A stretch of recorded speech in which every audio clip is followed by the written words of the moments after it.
दोस्तों आदाब अर्ज़ है, मैं अनीस अहमद खान हिंद वॉइस से आपसे मुखातिब हूँ। मेरे साथ मोहम्मद अहमद काज़मी साहब। तारुफ की कोई ज़रूरत नहीं इनको, खुद भी अपने आप में शख्सियत है जर्नलिज्म में। आपका चैनल भी है मीडिया स्टार वर्ल्ड, जो इस्लामिक कंट्रीज़ जितने मुस्लिम कंट्रीज़ उनकी ताज़ा खबर देता है, उसको ज़रूर देखिएगा। इसी के साथ हम काज़मी साहब आपका खैर मकदम करते हैं। काज़मी साहब, जो बाइडन प्रेसिडेंट हो गए हैं और पूरी की पूरी कई चीज़ें बदल रहे हैं, कई चीज़ें बनती हैं। जब नया आता है फिर तो पार्टी ही बदल गई है, डेमोक्रेट्स और रिपब्लिकन दोनों चेंज हो गया हिसाब किताब। और इस मौके पर जो बाइडन जो बहुत पहले से एक बात कहते आए कि हम ईरान से जो न्यूक्लियर डील के मामले में, उन्होंने एक बार तो मुझे याद पड़ता है, ये कहा था कि गलत हुआ था कि वो जो मुआहदा वो करना चाहते थे वो उसमें नहीं होने दिया था, और मैं कोशिश करूँगा। इससे उन्होंने वहीं लोगों को अंदाज़ा हो गया था कि कुछ ना कुछ ही कहते हैं कि जब ये आएंगे तो कुछ ऐसा करेंगे। अब वो आ गए तो उनके ईरान के साथ कैसे ताल्लुकात होंगे, आपसे पूछना चाहते हैं। देखिए, अमेरिका की एक बुनियादी ज़रूरत अमेरिका की है ईरान डील में आने की। जब ट्रंप ने मई 2018 में इस डील से अलग होने का ऐलान किया तो उसके साथ साथ अमेरिका की क्रेडिबिलिटी बहुत नीचे गई कि साहब ये अजीब हुकूमत है कि एक हुकूमत कोई समझौता करती है, दूसरा आके कहते हैं साहब हम वैसे हम अफगान हुकूमतों में समझौते को डिनाइल नहीं किए नहीं होना नहीं चाहिए, उसूलन नहीं होना चाहिए, क्योंकि जिस वक्त जो सरकार है वो उस मुल्क की नुमाइंदा होती है, फैसले लेने का हक उसे होता है। तो इससे उनकी क्रेडिबिलिटी बहुत नीचे गई। अब ये वापस आएंगे, वापस आना चाहते हैं, ऐसे ही उन्होंने इशारे दिए हैं। लेकिन एक बात कॉमन है, डोनाल्ड ट्रंप जो कुछ कहते थे उनमें और जो बाइडन जो कह रहे हैं, घुमा फिरा करके ज़रा बदल करके बेहतर लफ्ज़ों में वो ये कह रहे हैं कि ये सिर्फ न्यूक्लियर डील जो है वो न्यूक्लियर प्रोग्राम तक ही महदूद नहीं होगी, बल्कि ईरान का जो बैलिस्टिक मिसाइल प्रोग्राम है उसे भी इसमें शामिल करेंगे, यानी ईरान पर पाबंदियां लगाएंगे उस पर भी।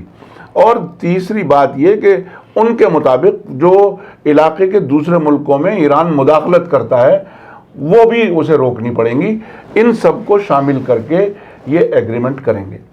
अब इसमें दिलचस्प बात यह है समझने की कि दो पार्टियां अलग अलग बैठी हों और एक अपने आप बड़बड़ाते रहे कि साहब ये हम शर्त रखेंगे, ये शर्त रखेंगे, उसके बाद हम मिलेंगे, और दूसरे वाला इस बात की परवाही ना करता हो कि आप क्या बोल रहे हैं।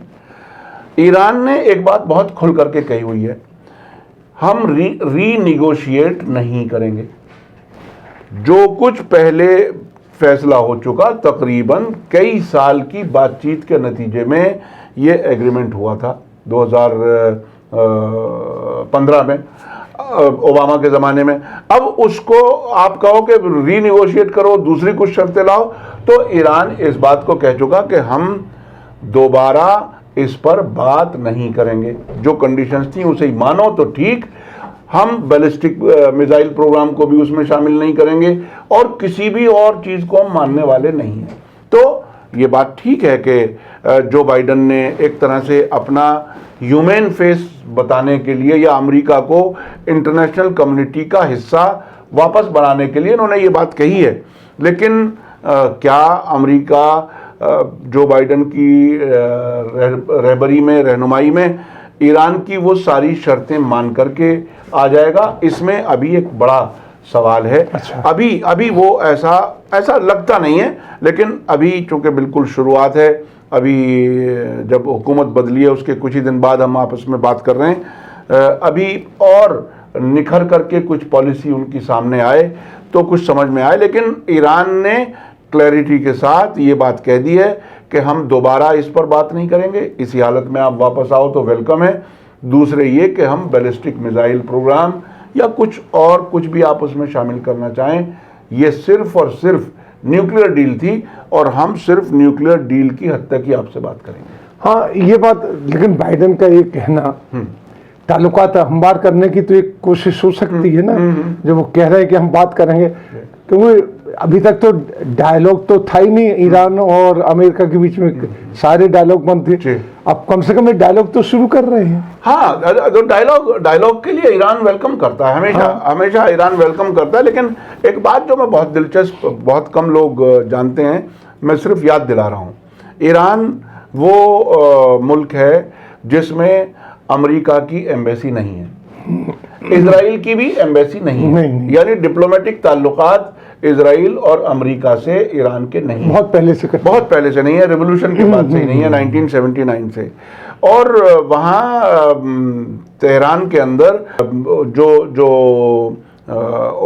अमेरिका का इंटरेस्ट सेक्शन है वो एक किसी यूरोपियन मुल्क की एम्बेसी में है, स्विट्जरलैंड की।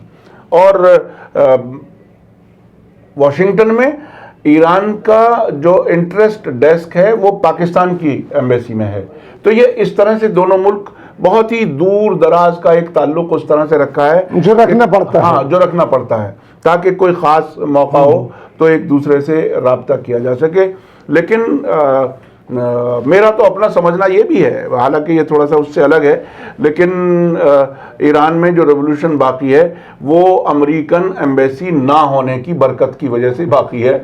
नहीं तो ये होते तो ये बदमाशी करते, खुफिया लोग ज़्यादा होते, गड़बड़े ज़्यादा करते। अब भी हालांकि ईरान कई बार ऐसे इल्ज़ाम लगाता है कि वो मुजाहिदीन खल्क ऑर्गेनाइजेशन, जो एक टेररिस्ट ऑर्गेनाइजेशन जो ईरान कहता है, उसके ज़रिए कभी कभी कुछ धमाके, कुछ ऐसे वाक़यात होते हैं।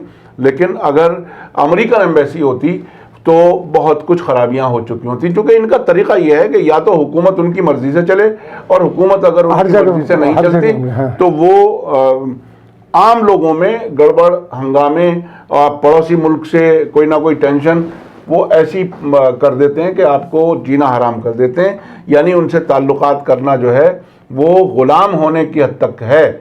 अगर आप ग़ुलाम नहीं हैं तो आप ताल्लुकात अच्छे नहीं रख सकते।